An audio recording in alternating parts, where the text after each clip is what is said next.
প্রথমে ভালো খবর, আনিসুল সালমান আর নুরুজ্জামানের হাত পিছে নিয়ে হাত করা পড়াইছে। এটা একটা প্রতীকী তাৎপর্য আছে। তাৎপর্য হইতেছে প্রফেসর ইউনূসের সরকার শক্তিশালী হইতেছে। আগে পারতো না, এখন পারতেছে হাত করা পড়াইতে। বুঝছাও? আপনাদের মনে আছে আমি প্রথম থেকে কয়ে আসতেছি এই সরকার বিপ্লবী সরকার হয় নাই। আমাদের প্রচুর আফসোস ছিল। আমি কলে হাল ছেড়ে দিই নাই। প্রথমে ভাবছিলাম আমি বিরোধী দল হই, পরে দেখি আরে আওয়ামী লীগেরা মজা পাইয়া যাইতেছে। তারপরে ভাবলাম বরং দেখি সরকারকে সাহায্য করি, সাহস যোগাই। কাম হইল। আপনারা দেখছেন সরকার ক্রমেই শক্তি অর্জন করতে থাকলো। আমরা সরকারের বেসরকারি পার্টনার হয়ে উঠলাম। সরকার বিপ্লবী কাজ করা শুরু করলো। দেখেছেন সেদিন কইলাম যে আমি যদি স্বরাষ্ট্র উপদেষ্টা হইলামইনি তাহলে কি করলামইনি। এটা স্বরাষ্ট্র উপদেষ্টা সারা রাত ঘুরে টহল দলগুলোর সাথে দেখা করেছেন। উনি কথা শুনছেন, ভালো একটা কাজ হয়েছে। ভালো কাজ করলে আমাদের যারে কয় জেস্টার অফ গুডউইল সেটাও দেখানো দরকার। দেখলাম এক জায়গায় ধরিছে ছিনতাইকারী, বাটাম দিয়া 3rd ডিগ্রি দিতেছে। আর এক জায়গায় দেখলাম ওভারব্রিজে পা উপরে দিয়ে টেঙে থুইছে। তো জাহাঙ্গীর সাহেব কইছে আইন নিজের হাতে তুলে নেবেন না। তাই আমিও রিকোয়েস্ট করেছি বাটাম দেওয়া আর টেঙ্গে রেখে 3rd ডিগ্রি দেওয়া আপাতত বন্ধ। আমি খুব সতর্কভাবে সারা বাংলাদেশে পরিস্থিতি পর্যবেক্ষণ করি। আপনারা কল্পনাও করতে পারবেন না যে কি পরিমাণে তথ্য আর বিচার আমার কাছে আসে। জমির ঝামেলা, চাকরির ঝামেলা, ওরে মারছে, তাই সে তারে হুমকি দিছে, ছিনতাই হয়েছে, বাসায় চুরি হয়েছে, ডাকাতি হয়েছে, ভাগ্য ভালো বিচার দেয় না যে আমার ব্রেকআপ হয়েছে। ঠিক করে দেন দাদা। আমার বিবেচনায় দেশের আইন শৃঙ্খলা পরিস্থিতি খারাপ না। দ্রুত অপরাধীরা গ্রেপ্তার হইতেছে। অপরাধ তো হয়ই একটা সমাজে, কিন্তু কত দ্রুত একটা অ্যাকশন হচ্ছে সেটাই হচ্ছে কথা। পুলিশ বাহিনীর মরাল ফিরে আসতেছে এবং পুলিশের দৃশ্যমান উন্নতি আছে। হাসিনার এই ট্রিগার হ্যাপি খুনি পুলিশ বাহিনী থেকে 6 মাসের মধ্যে এমন সংবেদনশীল পুলিশ হয়েছে, দেখেছেন না? সে বুকে তো গুলি করা বাদই দেয় নাই, শুধু গায়ে লাঠির বাড়ি দেয় না পর্যন্ত। আপনি বিশাল অর্জনরে অ্যাপ্রিসিয়েট না করে পুলিশের পিছে লাগছেন। একদল লোক পুলিশের লিডারশিপের পিছে লাগিয়েছেন। কেন ভাই? রিয়াল কাজ দেখান। ওর দালাল, সে তার দালাল, এরা সন্দেহের তালিকায় রাখেন, ওরা বিশ্বাস করেন না। এই বয়ান চলিচ্ছে, এটা রাজনীতি না, এটা ভিলেজ পলিটিক্স। এই কইরা কাউরে থামাইতে পারবেন না। এই চেষ্টা করে লাভ নাই, আপনারাই অপ্রাসঙ্গিক হয়ে যাবেন। দেশে একটা প্যানিক তৈরি করা হইতেছে। প্যানিক করা হইতেছে যে দেশ ভালো নাই, দেশে আইন শৃঙ্খলা ভালো নাই। এইসব প্যানিকরে পাত্তা দিয়েন না। এই প্যানিক পরিকল্পিতভাবে তৈরি করা হইতেছে। সাহস নিয়ে, আনন্দ নিয়ে, উৎসবের সাথে রাস্তায় থাকেন। আর একটারও যদি ধরতে পারেন না তাইলে আমরা আবার ট্যাঙ্কে রাখবো। ভাবে হাড্ডি গুড়া গুড়া করে দিবেন যে জিন্দেগিতে দাঁড়াইতে না পারে। পাড়ায় মহল্লায় আইন শৃঙ্খলা রক্ষাকারী বাহিনী গড়ে তোলেন, কমিটি তৈরি করেন। এই প্যানিক তৈরির খেলায় আছে ইন্ডিয়া, আওয়ামী লীগ নিজে, হাসিনা আছে, নানা এজেন্সি আছে, ওয়াকার নিজেও আছে। আমি আগেও বলছি, এখনো বলতেছি, প্রফেসর ইউনূস ইন্ডিয়ার জন্য একটা বিশাল থ্রেট। তারে কেনা যাবে না, তারে ভয় দেখানো যাবে না, তার বিরুদ্ধে কোনো রাজনৈতিক ক্যাম্পেইন সফল হবে না। সে দাঁড়াইলে বাংলাদেশকে কেউ আঘাত করতে পারবে না। এরই প্রফেসর ইউনূসের শক্তি। আর সেই জন্যই প্রফেসর ইউনূসকে সরাইতে হবে, যত তাড়াতাড়ি হোক সরাইতে হবে। প্রফেসর ইউনূসকে সরাইলে কি হবে? ইন্ডিয়ার কি লাভ হবে? আসেন আবার বুঝে দেখি। আগে বলছি, তারপরে আবার বুঝে দেখি। বিডিআর বিদ্রোহে হিন্দিভাষীরা হত্যাকাণ্ড চালাইছে। দেখেন, শুনেন। পিলখানাতে কখনোই সৈনিকরা এভাবে মানে সমস্ত সৈনিক মিলে এই হত্যাকাণ্ড ঘটাতে পারে না। আমি নিজে সবচেয়ে বড় প্রমাণ। হ্যাঁ, আমার রুমে গিয়েছিল হিন্দিভাষীরা। বিডিআরের আমার হাজবেন্ডের সাথে আমি 3.5 বছর ছিলাম পিলখানাতে। আমি বিডিআরে। তো আমি কখনো 3.5 বছরে শুনিনি কোনো সৈনিক কোনো সময় হিন্দিতে কথা বলতে। শুধুমাত্র 25 ফেব্রুয়ারিতে শুনেছিলাম 3 জনের মুখে। আর আমার হাজবেন্ড দরবার হলে থেকে আমাকে ফোনে বলেছিল ইন্ডিয়ান্স, এনএসজি এবং ইন্ডিয়ান্স। জুলাই আগস্ট বিপ্লবে হিন্দিভাষীরা গুলি চালাইছে।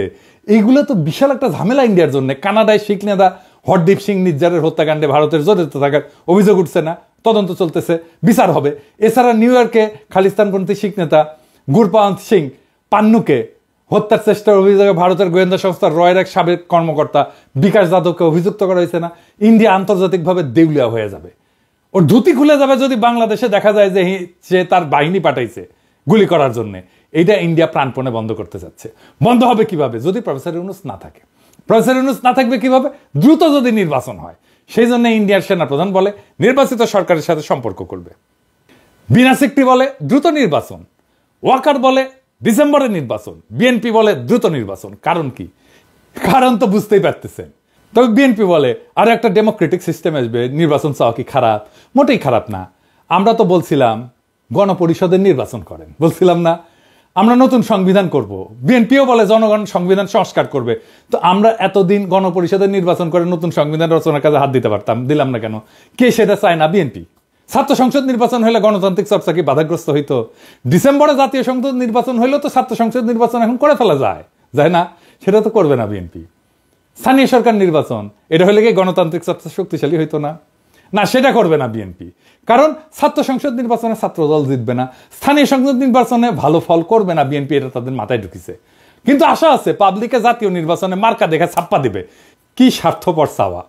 নিজে যেখানে দুর্বল সেটা করবে না, নিজে মনে করতেছে যেখানে জিতবে শুধু সেইটা চায়, শুধু সেইটুকু, আর কিচ্ছু না।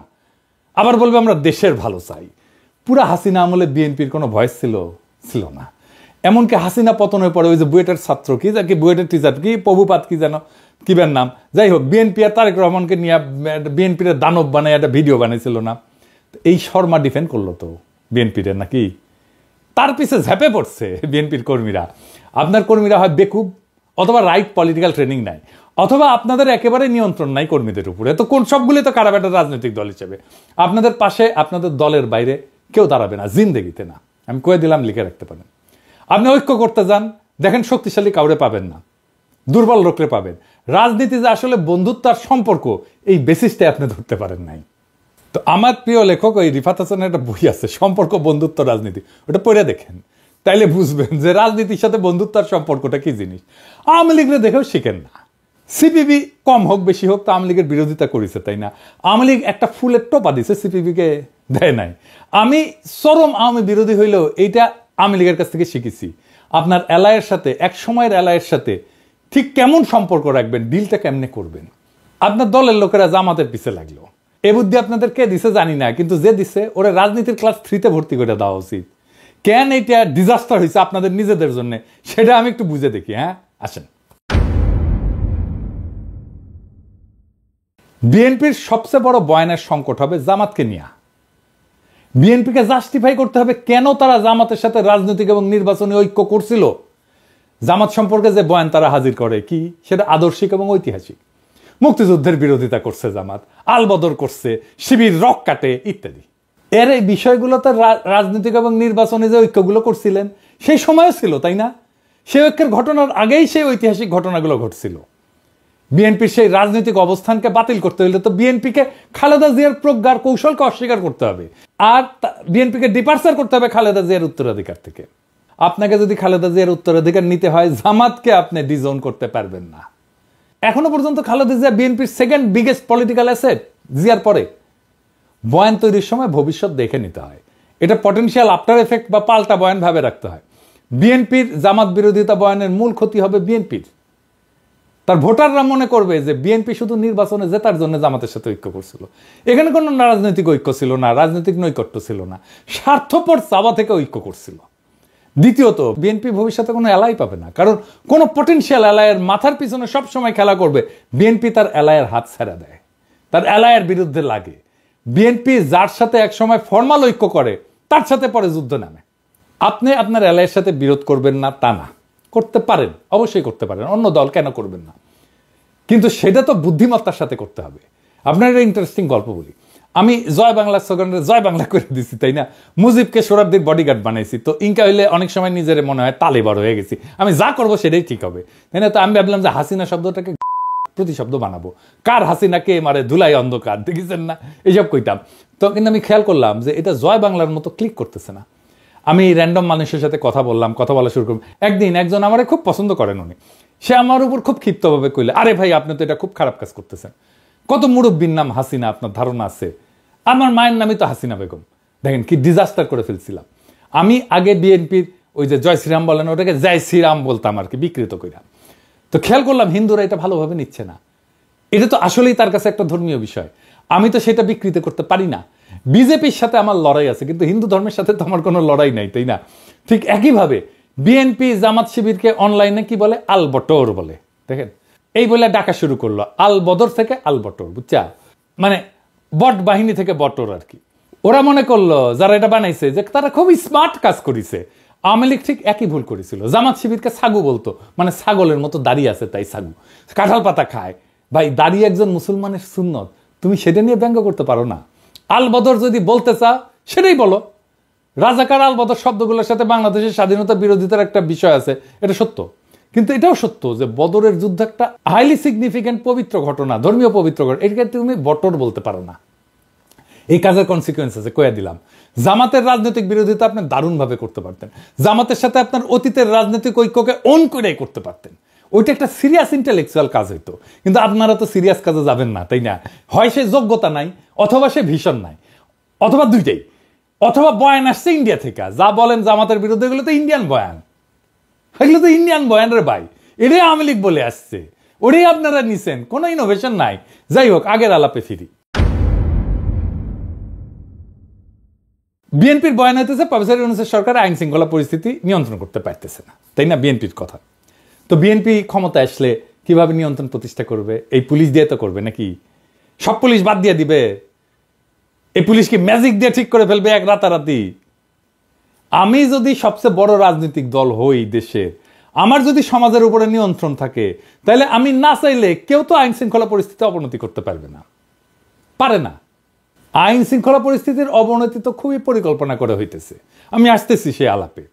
এখন দেখেন, এই যে বিএনপি সংস্কার চায় না, আওয়ামী লীগ নিষিদ্ধ চায় না, ইসকন নিষিদ্ধ চায় না, ছাত্র সংসদ নির্বাচন চায় না, স্থানীয় সরকার নির্বাচন চায় না, প্রথম আলো ডেইলি স্টারকে রক্ষা করতে চায়, আর চায় শুধু নির্বাচন। চায় কি? একটা জিনিসই চায়, শুধু নির্বাচন, যেন প্রফেসর ইউনূস চলে যায়। তারপরে ইন্ডিয়ার শান্তি। প্রফেসর ইউনূস থাকলে ইন্ডিয়া নাঙ্গা হয়ে যাবে, এই জন্য ইন্ডিয়া বিএনপি আর ওয়াকার হাত মিলাইছে। কারণ কারণ কারণ প্রমাণ দিব, এটা যে হাত মিলাইছে এটা প্রমাণ দেব। আর একটা কারণ আছে, কব? হ্যাঁ কব। বিএনপি কঠিন মাইন্ড করবে আর জামাত খুব খুশি হবে। কারণ হইতেছে বিএনপি প্রত্যেকদিন জনসমর্থন হারাইতেছে, আর জামাত প্রত্যেকদিন তার রাজনৈতিক অবস্থান মজবুত করতেছে আর তার সমর্থন বাড়তেছে। ছাত্র তরুণদের মধ্যে জামাত আর শিবিরের জনপ্রিয়তা অবিশ্বাস্যভাবে বাড়ছে। বিএনপি ওয়ালারা মনে করতেছে যে মানুষ মার্কা দেখা ছাপ্পা দিবে। হ্যাঁ তা দিবে, কিন্তু কোন মার্কা দেখা ছাপ্পা দিবে সেটা জানেন না। দেখেছেন জামাতের লোকদের হাসি কান পর্যন্ত গেছে। বেশি হাসেন না, হ্যাঁ? আপনাদের আবার পাংখা যেন না গজায়। আপনারা সরকারি দল হইলে আর আপনারা জালেম হয়ে উঠলে আমি তার বিরুদ্ধে দাঁড়াইবো। আজকে মাহমুদ ভাই ফোন দিছিলেন, তো উনি বললেন তোমার বাড়ি তো নর্থ বেঙ্গলে, জামাতের তো অবিশ্বাস্য জনপ্রিয়তা এই অঞ্চলে। আমার কথা না, মাহমুদ ভাইয়ের কথা। উনি মাঠের পালস খুব ভালো বুঝতে পারেন। বিএনপির পলিটিক্যাল ডিরেকশন যারা ঠিক করতেছেন তারা নিজেদের অবস্থান রিভিউ করেন। এবার আসেন আমরা দেখি কেন আপনাদের সাথে ইন্ডিয়ার ওয়াকার বরাবর হয়েছে বলে জনগণের মনে ধারণা জন্মাইছে। ওয়াকার রাওয়াতে বক্তব্য দেওয়ার 2 দিন আগে ও একটা বিএনপির নতুন থিঙ্ক ট্যাঙ্ক হয়েছে, উঠে গেছিল FSDS। এটা মিটিংয়ে গিয়া পররাষ্ট্রনীতি নিয়ে কথা বলছে ও পররাষ্ট্রনীতির কি বুঝে? ওই মিটিংয়ে সেখানে বিএনপির সব লোকজন, মির্জা ফখরুল্লাহ আছে, আর্মি চিফ এরকম একটা পলিটিক্যালি চার্জ মিটিংয়ে যাইতে পারে? কখন যায়? যখন অ্যালাইনমেন্ট হয়, বরাবর হয়, তাই না? ওনার কি এই মিটিংয়ে যাওয়া উচিত হয়েছে? ফজলে ইলাহি আকবর এই হচ্ছে এই প্রতিষ্ঠানের প্রধান, সে বিএনপির আর্মি লবি দেখে। অভিযোগ আছে উনি আর্মির পারপিট্রেটর যারা এই সমস্ত গুম খুন করছে তাদের বাঁচানোর জন্য উদ্যোগ নিছেন। এই যে অফিসেও নাকি করেছেন ডিওএসএসে, জমজমাট অফিস হয়েছে, শোনা যায় আর্মির সাথে কানেক্টেড আওয়ামী লীগের এক ব্যবসায়ী এই প্রতিষ্ঠানের ফান্ডিং এর সাথে যুক্ত। সত্য মিথ্যা জানি না। এর 2 দিন পরে রাওয়াতে বক্তব্য। এই বক্তব্য নিয়ে উৎসাহ দেখাইল কে? বিএনপি আর আওয়ামী লীগ, আর কেউ না। কি অবিশ্বাস্য ব্যাপার! ওয়াকার সাহেব তো চাকরিবিধি লঙ্ঘন করছে, বলে ডক্টর ইউনূস আমার সাথে একমত হয়েছে। শুনেন, আমি যতবারই ডক্টর ইউনূসের সাথে কথা বলেছি, he completely agrees with me. There should be free, fair and inclusive election, and that election should be within December or close to that. যেটা আমি প্রথমেই বলেছিলাম যে 18 মাসের মধ্যে একটা ইলেকশন। আরে বেটা তুই কে? ওয়ারেন্ট অফ প্রেসিডেন্সে 12 নম্বরে থেকে প্রফেসর ইউনূসে তুমি বলো যে আমার সাথে একমত হয়েছে, আর হাসিনা পলাইছে, তারপরে বলে মাননীয় প্রধানমন্ত্রী। শুনেন, মাননীয় প্রধানমন্ত্রী পদত্যাগ করেছেন এবং এখন একটা ইন্টারিম গভর্নমেন্ট ফর্ম করে আমরা আমাদের কার্যক্রম পরিচালনা করব। ওয়াকার দাবরানি দিচ্ছে, আর বাঙ্গু মিডিল ক্লাস গিয়া ওয়াকারের জয়ধ্বনি দেওয়া শুরু করছে। এটাই করে বাঙ্গু মিডিল ক্লাস। দেখলাম পাবলিকে ফেসবুকে আমার গালাইতেছে, চার্জ পেয়ে ভাবছে ওয়াকারের কান্দে বন্দুক রেখে পিনাকে খেলে দিই। ওয়াকার দাবরানি শুধু আমার খান নাই, কোন কোন জায়গায় দাবরানি খেয়েছেন দেখেন। এইবার দেখেন, হাসিনা বলে যাওয়ার দিনে সেনাবাহিনী আমাদের পক্ষে দাঁড়িয়েছে, কিন্তু গত তার আগের 1 সপ্তাহ মানুষকে গুলি করছে না, তাহলে আপনারা যে জনগণের বিরুদ্ধে দাঁড়িয়েছিলেন এর জন্য তো আপনি ক্ষমা চাননি। আজকে তিনি বলছেন কি যে সেনাবাহিনীতে পিলখানাতে সেনাবাহিনীদের হত্যা করছে বিডিআর, এর বাইরে কোনো কথা নাই, কোনো মন্তব্য নাই। আমার প্রশ্ন, বিডিআর যদি সেনাবাহিনীদের হত্যা করেই থাকে কেন করলো, কাদের ইশারায় করলো, কি স্বার্থে করলো, এটা কেন জাতির কাছে বলতেছেন না? সেনাবাহিনীর প্রধানকে বলতে চাই, আপনি বড় বড় বক্তব্য দেন, বাংলাদেশের পরিবেশ শান্ত নেই, আপনারা কেন শান্ত করতে পারেননি? ম্যাজিস্ট্রেসি পাওয়ার আপনারা নিয়েছেন, তারপরে কেন কার্যকর করলেন না? শুনেছেন ওয়াকার যখন বক্তব্য দেওয়া শুরু করলো, এই বক্তব্য আর এর সাথে সাথে একই সময় চারিদিক থেকে নানা ঘটনা ঘটা শুরু করলো, নানা ঘটনা, দুর্ঘটনা। তার আগের দিন কি হইল, সারা দেশে নানা ধরনের সন্ত্রাস, এইটা সেটা, চিন্তায় চিন্তায় বিপুল একটা ঘটনা ঘটলো, দেশের মানুষকে বিপর্যস্ত করে দিছিল। আপনাদের অবাক লাগে নাই কেন একই সময় ঘটতেছে? দেখেন দেশের চলমান পরিস্থিতি নিয়ে ঢাকা কলেজ শিক্ষার্থীদের মশাল মিছিল, দেখেন আইন শৃঙ্খলা পরিস্থিতির অবনতির প্রতিবাদে গণফোরামের বিক্ষোভ, একই সময় দেখেন অজিত দোভালের বাংলাদেশের সংখ্যালঘু সম্প্রদায়ের উপরে চলা নিপীড়নের চিত্র প্রদর্শনীতে যাওয়া, আবার বাংলাদেশ ইস্যু নিয়ে কলকাতায় ভিজিট, এই যে আইন শৃঙ্খলা অবনতি নিয়ে এই সোচ্চার অবস্থা। আবার দেখেন জনকণ্ঠে প্রকাশিত 65 ঘন্টায় 72 ধর্ষণ। আর ইন্ডিয়ার বিশিষ্ট দালাল পন্দের আলোর সোহরাব হোসেনের কলাম, নির্বাচনের দিনক্ষণ জানাতে বাধা কোথায়। আবার দেখেন নারী নিরাপত্তার দাবিতে ইডেন ছাত্রীদের মশাল মিছিল, আবার দেখেন ঢাকা বিশ্ববিদ্যালয়ের ছাত্রীদের মিছিল, ধর্ষণের প্রতিবাদে মিছিল, সবকিছু একসাথে একই সময়, যেন সবকিছু পরিকল্পনা করা ছিল। ওয়াকারও বক্তৃতা দিবে আর এমন একটা অবস্থা তৈরি করা হবে যে দেশ ভালো চলতেছে না, বুঝিছাও? খুবই প্ল্যান করে করা চারিদিক থেকে। এবং যখন এর মধ্যে এসে প্রথম আলো ঢুকবে, বুঝবেন এটার মধ্যে ইন্ডিয়া আছে। যখন এর মধ্যে সোহরাব হোসেন ঢুকবে, বুঝবেন এটার মধ্যে ইন্ডিয়া আছে। আবার দেখেন ভোকাবুলারি, মানে একই শব্দ তারা ইউজ করতে দেন। ওয়াকার বলে কাদা সুরাসুরি, মির্জা ফখরুল বলে কাদা সুরাসুরি, স্ক্রিপ্ট একই জায়গা থেকে আসছে। এই যে আইন শৃঙ্খলার ঘটনা, অস্থিরতা, প্যানিক, আবার প্রথম আলোর উপসম্পাদকীয়, সবকিছু হয়েছে ইন্ডিয়ান প্ল্যানিং এ, যেন প্রফেসর ইউনূসের সরকার ব্যর্থ এটা দেখানো যায়। তাই তাড়াতাড়ি নির্বাচন চাই। আমরাও দেশের জনগণ, আমাদেরও এজেন্সি আছে, আমাদের কথা শুনতে হবে। দেশের মালিক রাজনৈতিক দলগুলো শুধু না। ফ্যাসিস্ট রাষ্ট্র কাঠামো রেখা কোন সংসদ নির্বাচন না, নতুন সংবিধান হাতে নিয়ে নির্বাচন হবে। সেই সংবিধানের অধীনে নির্বাচন হোক, গণপরিষদের নির্বাচন, ছাত্র সংসদ নির্বাচন হোক, স্থানীয় সরকার নির্বাচন হোক, সারা দেশ উৎসবের আমেজে গণতান্ত্রিক চর্চায় যুক্ত হোক। ইন্ডিয়ার পরিকল্পনায় দ্রুত নির্বাচন কইরা প্রফেসর ইউনূসকে বিদায় দিয়া ইন্ডিয়ার সাথে ঘুটু কইরা ইন্ডিয়ার সকল স্বার্থকে রক্ষা করার পরিকল্পনাকে আমরা রুখে দেব। আমরা কোনো স্পেস দেব না ইন্ডিয়াকে। ইনকিলাব জিন্দাবাদ।